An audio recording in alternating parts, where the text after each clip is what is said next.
Welcome inside Appalachia. I'm Mason Adams.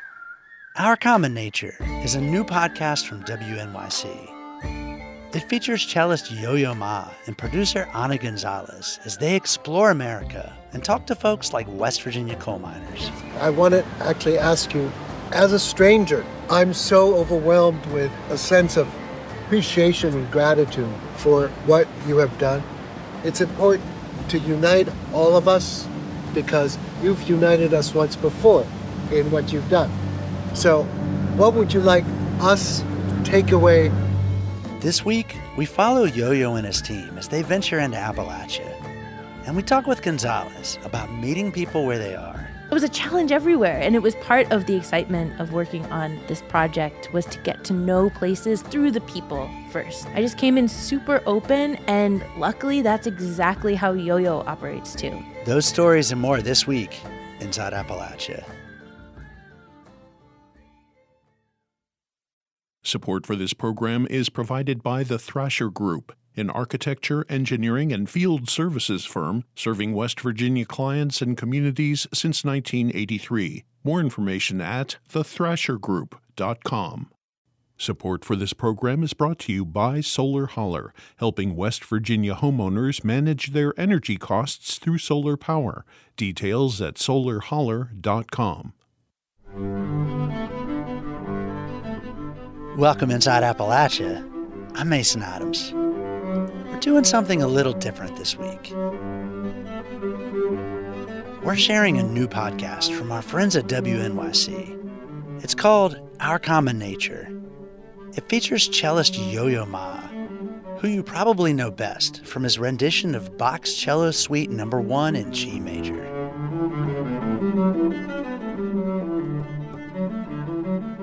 In the podcast, Yo-Yo Ma teams up with producer Ana Gonzalez. They travel around the country, meeting people and hearing their stories and music. They visit parts of Appalachia, including West Virginia and the Smokies. We're excited to share an excerpt from their travels. But before we get to that, I spoke with Ana Gonzalez about what she and Yo-Yo had in mind for these trips and what they learned along the way. Ana Gonzalez, thank you so much for coming on Inside Appalachia to speak with us. Thanks for having me. I'm excited to be here. So I have heard from DJs, musicians, and music enthusiasts about Yo-Yo Ma's passion for local music. That he doesn't just cruise into an area to perform and that's it, but he invites and collaborates with local musicians and elevates them as opening acts. So I'd love to hear a little bit about how you and he conceptualized and went about making this series. Yeah, so Our Common Nature definitely came out of exactly what you said, Yo-Yo's innate desire to learn about where he is, because he's traveled the world so many times over that I think at a certain point he was like, you know what, I've seen every city. I have been in every concert hall. I've met so many wonderful professional musicians, but what about outside of the concert hall? What about outside of the urban areas? What else is happening? Because musicians are everywhere and culture is everywhere. So Our Common Nature really came out of the pandemic because it gave him time to think more deeply. Touring stopped. People were not allowed to go to concerts and see symphonies. There's this really great moment that didn't make it into the series at all, but Yo-Yo played on a dairy farm nearby his home in Massachusetts in the mountains with his friend and collaborator, Emmanuel Axe. He's a very famous classical pianist. And they played just a duet for the workers there. And then the cows came over and started mooing. And it was just this moment where he was like, wait, we could do this. Like I could take my cello outside, find places that feel like this. It was really guided by places that have stuck out to him in his career, but also his travels and places that he's never been and wanted to learn more about. And he has an amazing team behind him. So it wasn't like I came and was like, hey, Yo-Yo, you want to travel around the US with me? It was, he was already doing this and they wanted to document some of these very intimate moments that otherwise people would not have access to. And they wanted to bring in a radio producer, a podcast producer, and just see what happens. And I was lucky enough to be that person. So as someone who's known and lived a near lifetime in Appalachia, these episodes set in the mountains just feel perfect. Like y'all nailed everything. They're thoughtful, they're inclusive, and you all bring up fraught, complicated issues, but you handle them with nuance and just this deft touch. So how did you approach reporting on the ground, and how in turn did that reporting shape the constructions of the episodes themselves? Thank you so much. That means a lot. As a New Englander, my family's like Puerto Rican and New Yorkie, and so I was like, I hope I do right by everyone we're talking to. As a journalist or podcast producer, whatever you want to call what I do, my job is to come in knowing I know nothing about what's happening.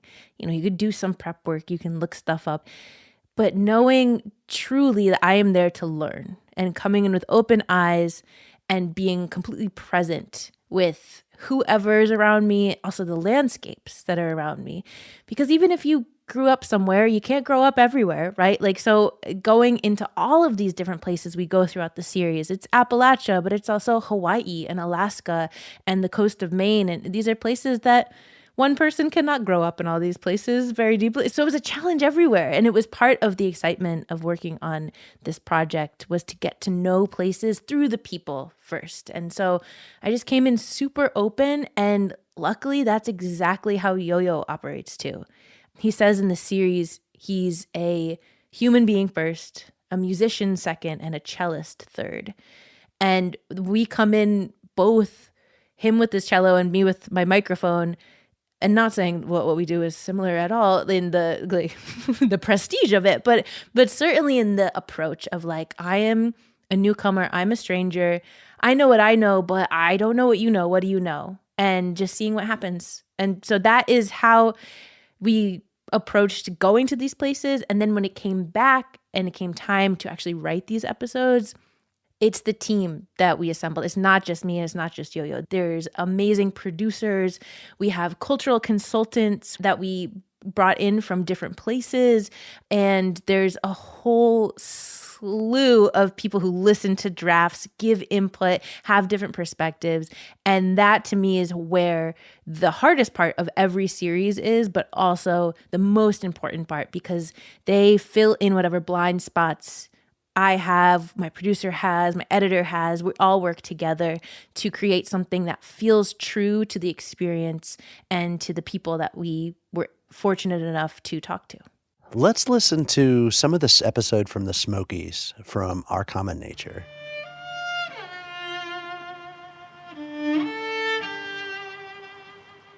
So when I heard that name change was going to take place, I thought, wow, I want to not only go there, but to sort of see what people think. And that's where the storytelling comes in. And so you went to the top of Kauai and you played there. To just passers-by, La Vida was going to tell stories, and how the Cherokee people have always thought of that mountain as a spiritual location where people go to open up a porthole into a wider universe. And then passers-by can experience a little bit of that. Yo-Yo was at the top of Kauai at an overlook. La Vida's there too, in traditional Cherokee dress, with the Great Smoky Mountains all behind her. For well over 99% of the time, human beings have occupied this place. This mountain has been called Kauai, the mulberry place.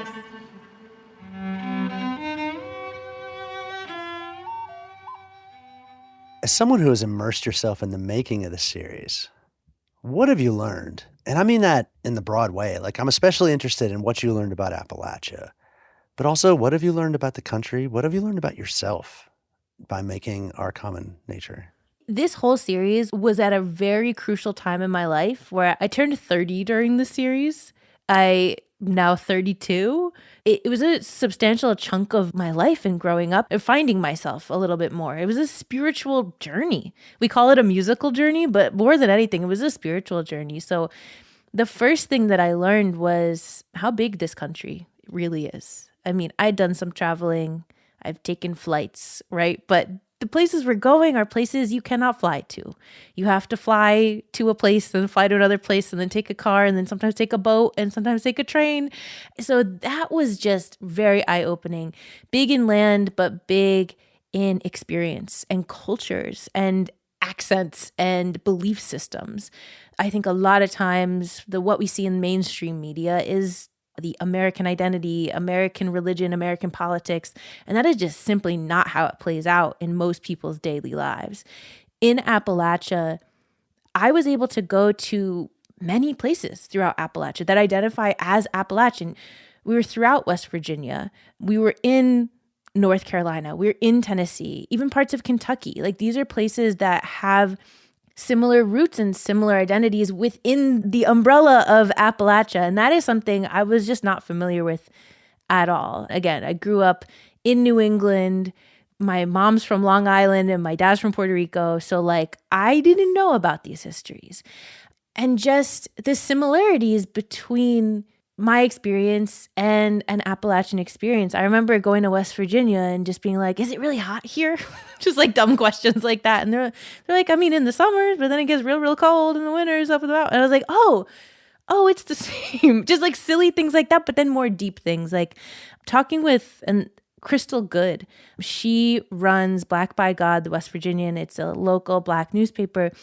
Hearing about Black histories in West Virginia, Black coal mining histories, you don't get taught them in a public school education, especially outside of the region. It was a transformative experience for me. It made me feel bigger. It expanded the truth of what I think about this country and what I think about myself and like what's possible in my life and in my work. After doing this series, is there anything you'd like to reflect back to our listeners or to tell people in Appalachia about what you learned? It's a big question, right? So I'm not from Appalachia, but what I learned was first the breathtaking beauty of Appalachia. And that's something that Yo-Yo also said. It was just how beautiful and pristine the mountains are, how deep the roots are, how complicated the history is. I think I would like to just empower people to tell their own stories because there are millions and millions of experiences that take place in Appalachia and the Smoky Mountains.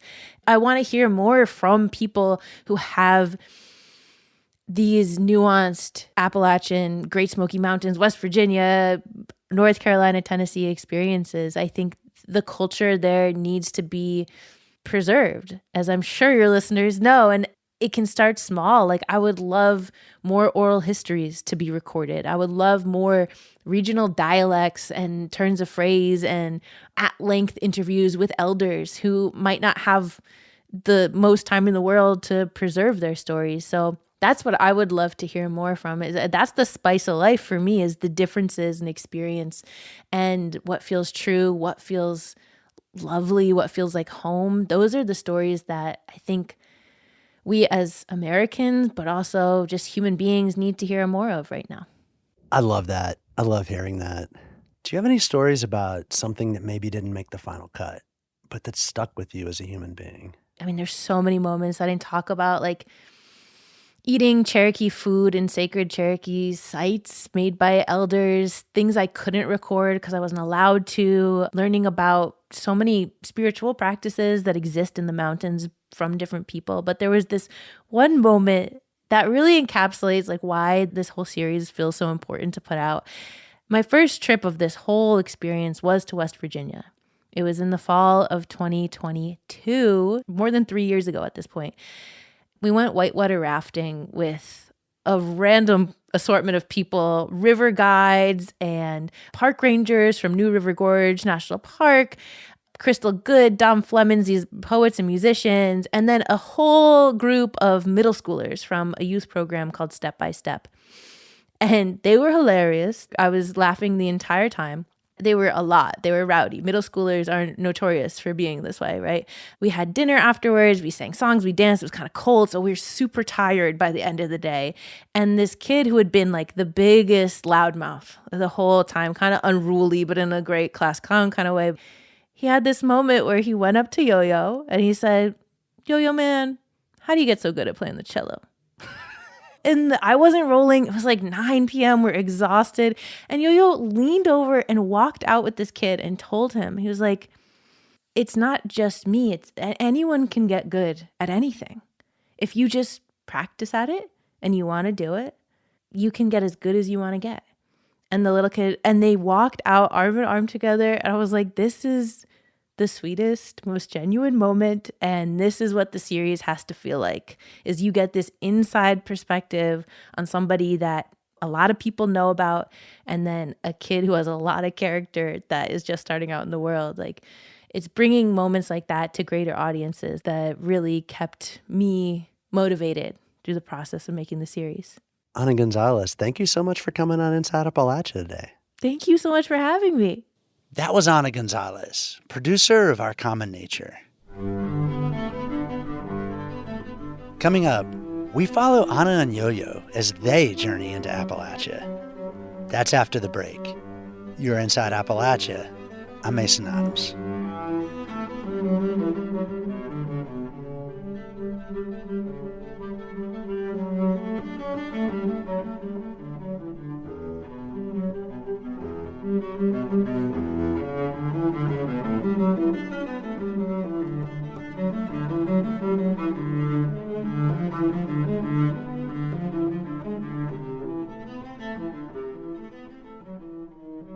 Support for Inside Appalachia is provided by the Charleston, West Virginia Convention and Visitors Bureau, featuring family-friendly activities such as Holly Jolly Brawley and Light the Night at Go-Mart Ballpark this holiday season.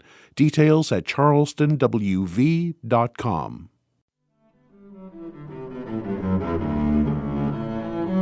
For the podcast, Our Common Nature, cellist Yo-Yo Ma and producer Ana Gonzalez visited Appalachia. They went to the Great Smoky Mountains National Park, Mammoth Cave National Park, and West Virginia's coal country. As a little girl, I would go with my granddad to the company store. Right. And all the coal miners would be around, and they would say, sing me that song, and they would pay me. So I would get a few pennies for penny candy, and it was 16 tons. So I would sing 16 tons, and what do you get? Another day older and a deeper in debt. St. Peter, don't you call me, because I can't go. I owe my soul to the company store. So cool. That's Diane Williams. She's sitting with me and Yo-Yo and a group of coal miners in New River Gorge National Park in West Virginia. It's the first weekend of fall, and we're outside of a historical mine called Nuttleburg. The Appalachian hills around us are tight and thick with summer leaves. The river behind us is a constant flow. We just had a picnic of pepperoni rolls and Mr. Pibb from real-life coal miner lunch buckets. And then Yo-Yo stood up. So today, this lunch that you so nicely provided for us, I want to actually ask you, as a stranger, I'm so overwhelmed with a sense of appreciation and gratitude for what you have done. It's important to unite all of us because you've united us once before in what you've done. So what would you like us to take away? Coal has formed the lives of so many West Virginians. It's formed this country, really. But there's a dark irony to coal. St. Peter, don't you call me, because I can't go. You hear it in that song, 16 Tons. I owe my soul to the company store. And that irony makes it hard to get to know coal if you're an outsider, especially today as coal faces another challenge. The industry, especially in West Virginia, is shrinking. Coal is changing, but the culture of it is still there in these Appalachian towns. So, in this episode, we dig into the music and the stories of West Virginians whose lives are defined by coal, to see what keeps people holding on to this place and the black fossil falling out of its hills. Hi, I'm Ana Gonzalez, and this is Our Common Nature, a musical journey with Yo-Yo Ma through this complicated country to help us all find that connection to nature that so many of us are missing. We'd climb mountains, play music, drive dirt roads, recite poetry, traverse rivers and oceans, and even our own brains, all to figure out how to better live on our planet. Together. Can I get you to do the classic intro? Who are you and what do you do? I'm Yo-Yo Ma, and I play the cello. Always great to see you. Always great to see you. Yeah, thanks for Isn't coming it all this weird way. that we have a podcast together? I know, it's fantastic. Yo-Yo and I traveled deep into the heart of West Virginia because it's a place we both don't know very well. And this trip, winding through Appalachian mountain towns, was a way to learn more about this place that holds so much of our country's history and identity. I was struck by the immense beauty of the landscape and the rivers and the mountains and how extraordinarily kind the people we met were. I lost all my money but a $2 bill. I'm on my long journey home. Back on that riverbank in New River Gorge by the old mine, we're here with a bunch of people whose lives have been touched by coal. Miners, of course, but also a poet and some musicians. We want to get to know this place, so we start on some common ground. Coal miners is gospel music, country music. Oh, lovely. Kathy Mattea. Oh, Kathy Mattea, he said. She's a West Virginian singer-songwriter, and she's here too. Well, they're my people. I mean, they just are. Both of Kathy's grandfathers worked in West Virginia mines. My grandfather mined a 30-inch seam of coal. He did it with a pick and would pick sideways into the coal and work his way in. And my grandmother would sew leather patches onto the backs of the top of his shirt so that when he wedged himself in against the ceiling, it wouldn't wear through his shirts. Kathy grew up hearing stories like this from everyone in her family. They'd all gather in one of her grandparents' homes and tell stories and play music. That's where Kathy started playing guitar. Her parents would get her to perform, and this was around the 1970s when a new song was taking over West Virginia radio. How many times would you estimate you've played Country Roads in your lifetime? Hundreds and hundreds and hundreds. Almost heaven, West Virginia, the Ridge Mountains, Shenandoah River. Y'all have to sing with me though, because that's the whole point, Life is old. Take Me Home, Country Roads is quintessential Americana music. People all over the world know it. And in West Virginia, this song is the song. West Virginia University football games, high school graduations, weddings. It is so nostalgic for this version of West Virginia that feels good. And it's absolutely beautiful.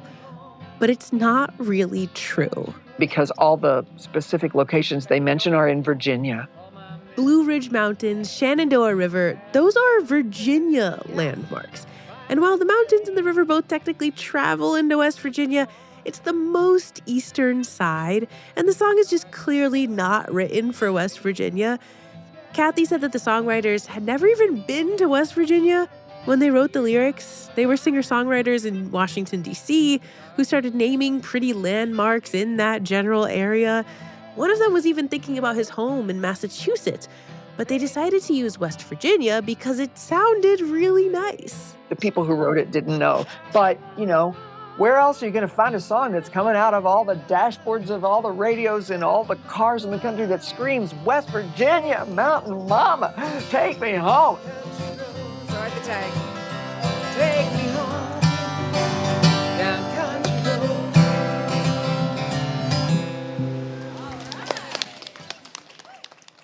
It's like a place where people feel invisible.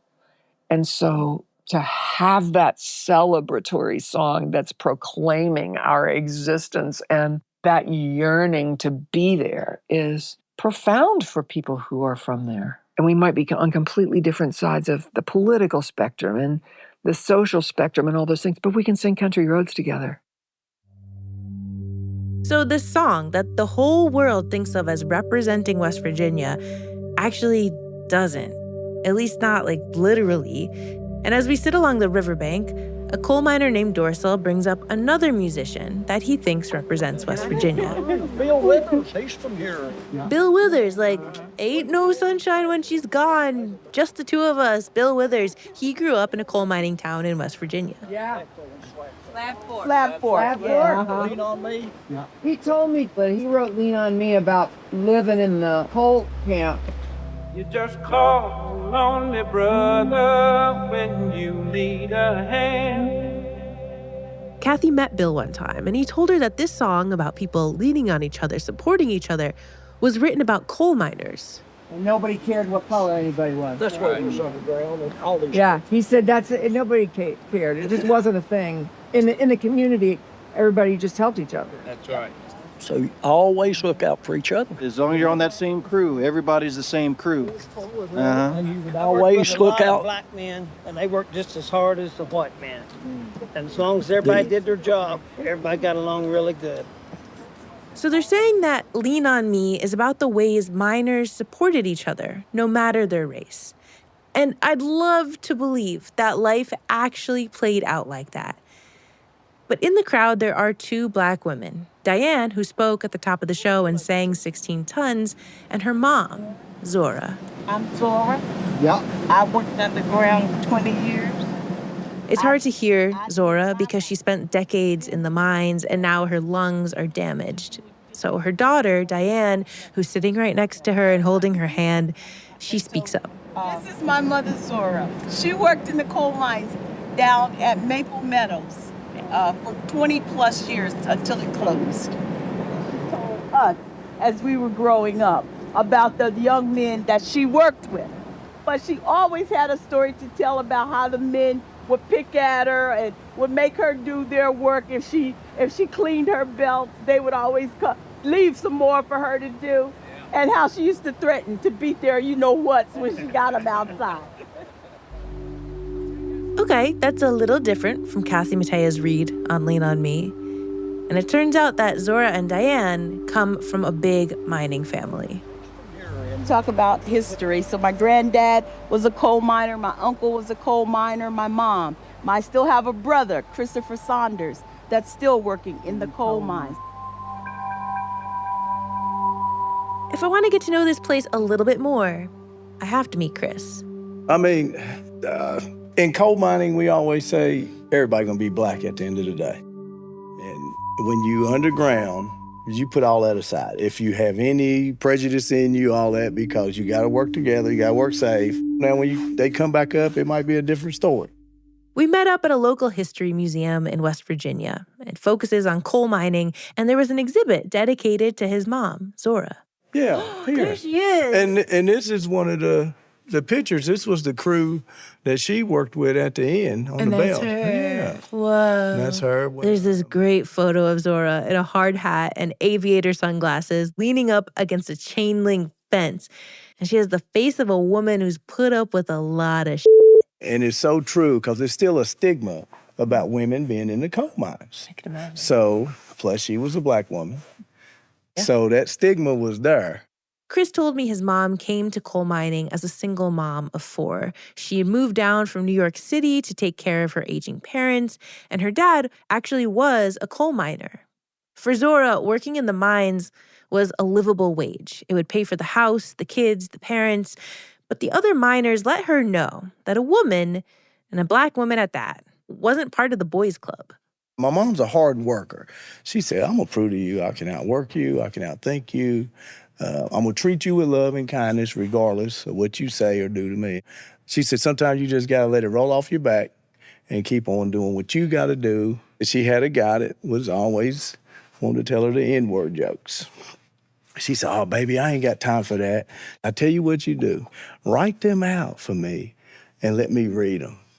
So every day he writing these big, long jokes, and she'd just fold them up. And then he come to her one day, he say, I'm the one dumb enough to be writing these jokes out, and you ain't doing nothing but throwing them away. She said, no, I got them all. I'm making you a book.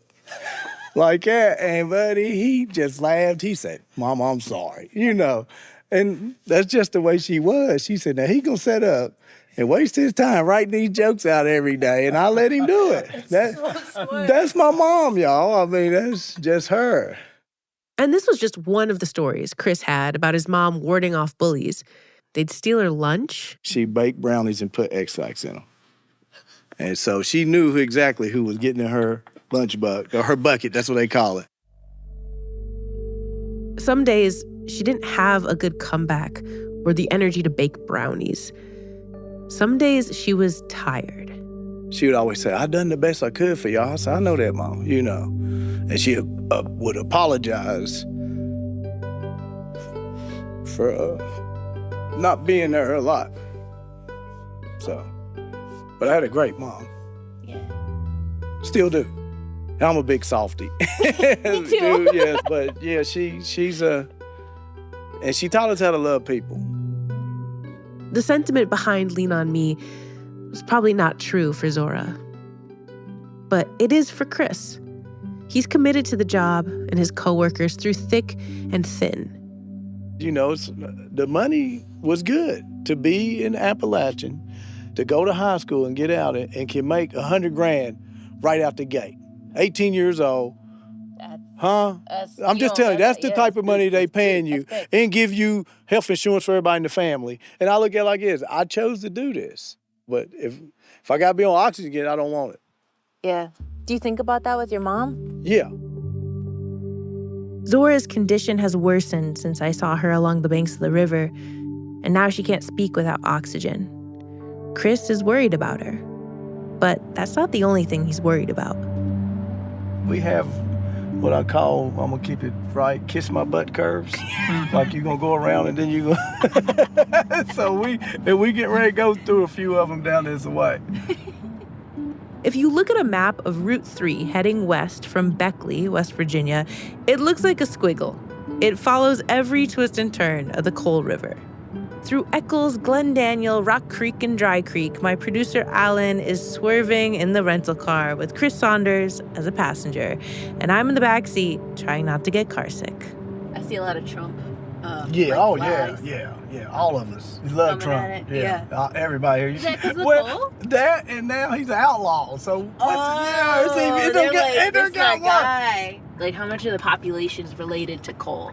Like, probably 90%. Got it. Yeah. Mm-hmm. It's either railroad, coal, or timber. Yeah, and the railroad is how you move the coal Mm-hmm. and the timber. Right. Yeah. Right.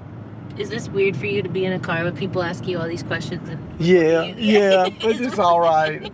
I like to talk. Chris, like a lot of miners, isn't quick to trust people with microphones. We couldn't get permission to even enter the parking lots of any of the coal mines that we're driving by. People are even suspicious of the North Carolina plates on the rental car. Oh, yo, that's Carolina. He know he can't drive down here. What he doing up here? Yeah. But this one here, this is the kiss your butt one, I call it. West Virginia is an isolated place. It's not only the geography, but the culture. People not from here don't always get it. And the truth is that coal formed these towns. Coal built these houses and set these families up for generations. Coal formed unions and made billion-dollar deals. But coal kills. And coal releases massive amounts of pollution into the world. People today don't usually understand why anyone in the 21st century would work in this industry. Yeah. And that's why I was kind of leery about talking to you at first. Yeah. I'm just being truthful. Yeah. Because I said, now I don't want to say, be nothing negative to what I do. And it's negative to every job. It really is, but it has been great to my family, financially and stuff like that. Yeah. So. Yeah. But for Chris, mining is about more than just making money. It's about survival. In the 80s and stuff, I got into the drug trade and got on some stuff I had no business doing, And then I started going to church in 93 is the year I went into mines. That was just a prayer. I was like, well, God, here I am now. I need to provide for my family. The street life ain't gonna get it, And God opened doors. I wanted to follow in my mom's footsteps. Yeah. And it's been a great way to provide for my family. I think that's what we're trying to get at. Right. Yeah. And it's complicated. Yeah, it is. the history and culture of coal is complicated. Human beings have actually used coal for fuel for thousands of years. People would just pick it out of the hills and burn it, because coal itself is just fossilized plant material that's millions of years old. But it's only in the past century or so that coal mining in the United States has grown to be king coal. So much of our world is made with coal, and specifically West Virginia coal, because this is a special type of coal. They call it high metallurgical coal, meaning it's higher in carbon and lower in moisture than thermal coal, which we use for fuel and heat. High met coal is some of the best in the world to turn into iron and steel. That's the pride that I think that people in West Virginia must feel for having actually been the power source behind the development of iron and steel in this country, which meant westward movement, building railroads, cities. That connection was completely lost on me until I went there. Yeah, and it's still going today. So there is still that pride. The people who mine coal for generations, they still love it. The company I work for, I know they export to China, South Korea. You have a lot of big steel mills in India. And then you have Ukraine right now, shut down, but Ukraine was a big steel producer for Europe. Yeah? Mm-hmm. And they're buying U.S. coal. Yes, yeah, because again, you have the best coal in the world to make steel. The culture of coal mining is baked into West Virginia, but it's from another time, when more people could get coal jobs. The mines themselves have become more automated and mechanized. The work is different, and they need fewer workers. Even though coal is still being used to make everything from electric cars to solar panels and housing, as we drive deeper down Route 3, the towns get smaller. We see abandoned company stores and downtown ghostlands. This was the old grade school. All right, during the explosion, they were lined up from there on both sides of the road. He's talking about TV reporters from CNN and other outlets. Yep, all the way down. All the way down here. Yeah, that's where I had to drive through them every day. They would start right there. And now we've reached our destination. Now look on top of the hill right here. And you see where the tube went in? That's the coal seam right there.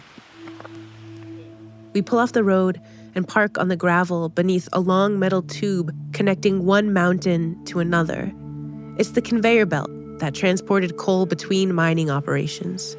I don't know if you can see the black on top of the hill. Then you usually have other seams below it.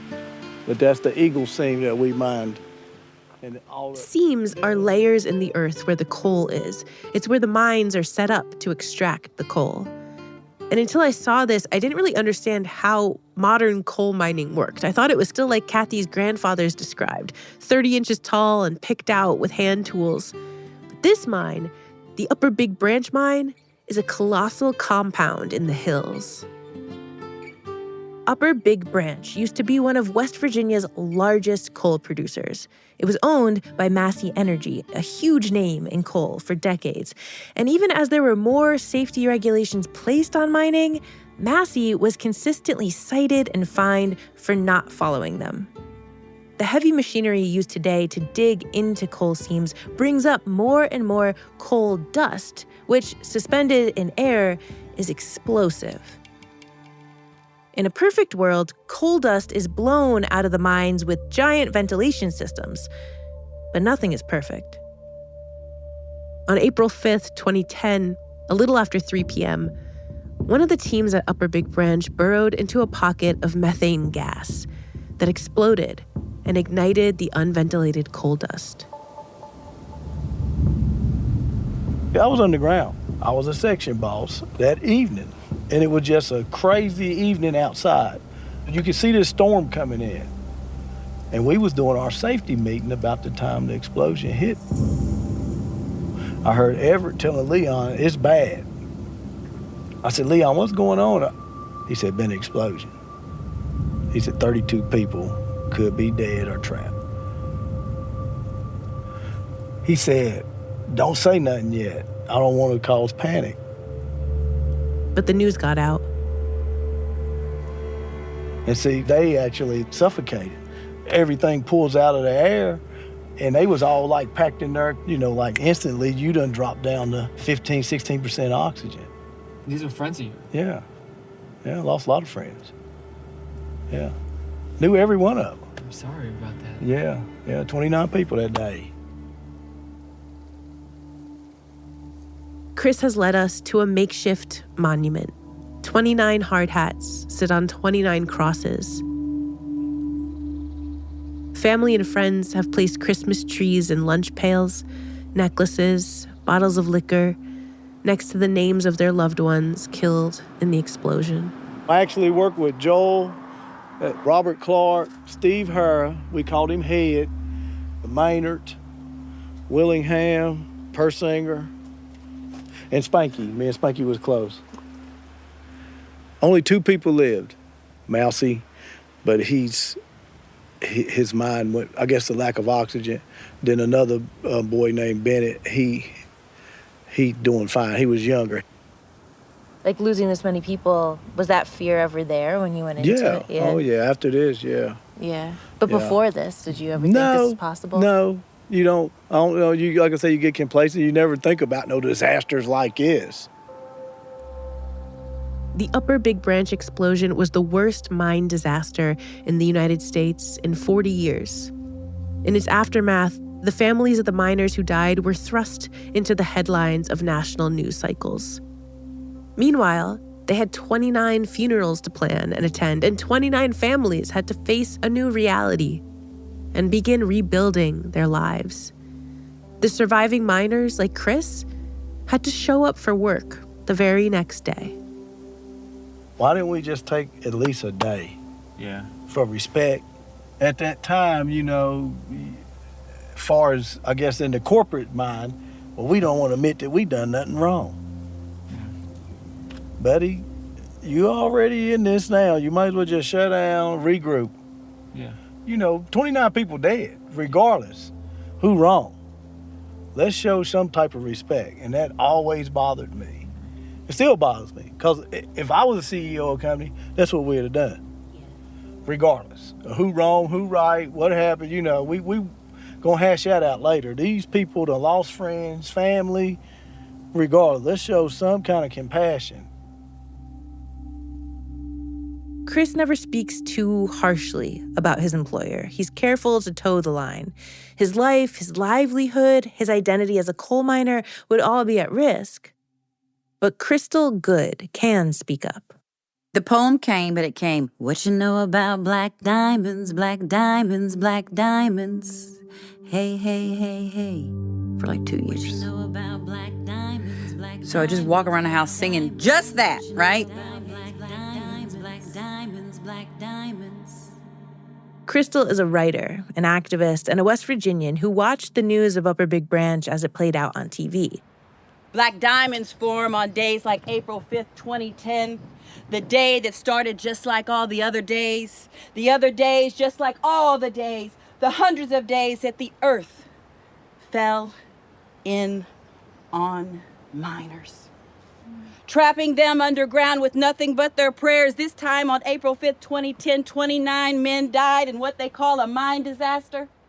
Others. So much of the Upper Big Branch was like national news organizations seeing black people on the news and being like, wait a minute, black coal miners? Like, this country doesn't even know about the history, the labor of black men in West Virginia and the families, The injustice of it all stuck with her. West Virginia, a place where people feel invisible on a national platform for a disaster. She watched some Massey executives pay fines and go to jail, and she talked to the widows of miners who never got a chance to tell their side of the story. When every coal miner's wife sheds a tear, there comes the pressure. Compacted, and every... This is her performing the poem next to the New River. Industrial homicide, dead, 29 miners. Black diamonds, in pages where black ink fades until somebody digs, and some brave heart will always hear the call and dig deep inside the earth so that millions and millions of years from now, they will hold up and marvel at our diamonds and wonder at their priceless, priceless love, formed by the pressure, and the salt of her tears. Crystal has performed this poem on the steps of the West Virginia Capitol. She's performed it on stage and among people, and whenever she performs it, people cry. The biggest thing I've learned about West Virginia is just how much coal seeped out of these hills and into people's lives. Everyone has a story about how coal has either enriched their lives or taken from them. And a lot of the time, it's a mixture of both. Crystal knows that as a writer and a poet, she has almost the responsibility to articulate those complex emotions that people aren't always able to express themselves. And part of that responsibility comes from, yes, identifying as an artist, but the other part comes from identifying as Black in Appalachia. West Virginia is 3% Black. It's survival. Tell me how you're going to survive in a coal mine talking about, Black power and, the police. And, so I think people have to survive here, right? Like Zora and like Chris, there are days where it's harder for Crystal to find the energy to survive here. Like the day that she woke up to find that a coal company had poisoned her water supply. And it stunk, the whole air, everything smelled like licorice. Ugh, I can't even eat licorice to this day. It makes me sick just even thinking about it. After weeks of buying water to drink and shower and cook, Crystal found it in her to sue the company. And she won. And then folks got their checks, which weren't much. I think people might have got $500. It just kind of made me think, what really is a win? Like it wasn't worth it? I lost all of my friends. They all left. A lot of Crystal's friends who could leave West Virginia did, because of the fear that this could happen again. Crystal stayed. But now it's been over 10 years, and she's tired of fighting. I only have so much energy, and I only have so much time on this planet. And living in West Virginia, the statistics, you die earlier. The statistics suck. West Virginia's life expectancy is the second lowest in the nation. Its population is declining faster than any other U.S. state. That's because of new epidemics like drugs, but also old ones like poverty and the pollution from coal. If Chris Saunders and Crystal Good met, they probably would disagree on some core things. But they're also both part of that 3% of Black West Virginians who have chosen to stay in this place, despite the statistics, the disasters, and the daily grind of finding a way through. Because outside of all of that, West Virginia is more than coal. And that's where Crystal finds her strength. The coal barons are going to coal baron. But maybe the coal barons couldn't coal baron so hard if we actually kind of built our everyday lives and our school systems and our nursing homes and everything, with nature in mind. And I have no idea how to do this or what I'm talking about. But what I can do is take another group of kids down the New River next year and the next year and the next year. Absolutely. The natural world is all energy. It's the transfer of energy, and life takes place. That's the miracle. I asked Yo-Yo about how he finds the energy to keep going in his life. When the days feel long, where does he go in the world or in his mind to get through and still perform and be Yo-Yo Ma for the world? I spend the summers in the Berkshire Mountains. There's a stream. The sound of a rustling brook is maybe one of the most beautiful sounds in the world. And you could see the stars. I saw birds, some blue jays, there was a cardinal. I was listening to the chirping, the tweeting, and it was the most beautiful music in the world. So I carry this memory. It stays there. That will help me get through what I need to get through. I think about really the whole cycle of living. It's inseparable that we are part of this world. We are part of nature. We are part of the stars. We are part of the earth. And I used to not think that, but I now do think that more and more.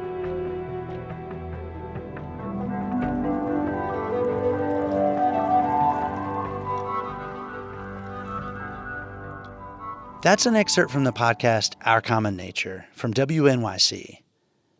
You can hear the rest of the episode wherever you get podcasts.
Till next time, thanks for joining us as we journey throughout Appalachia.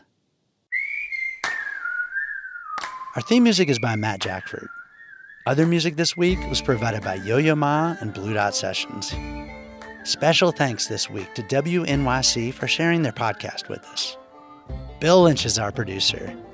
Abby Neff is our associate producer. Our executive producer is Eric Douglas. Kelly Libby is our editor. Our audio mixer is Patrick Stevens. You can find us on Instagram @inappalachia. You can also send us an email to insideappalachia@wvpublic.org.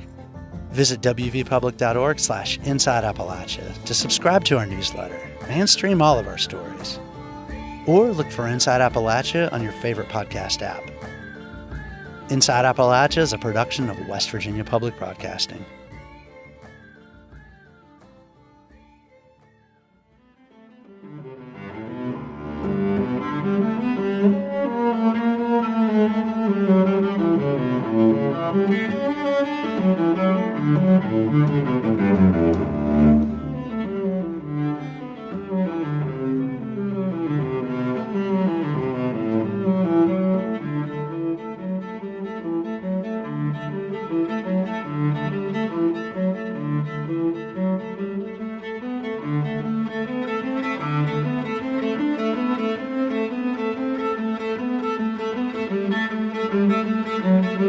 Thank you.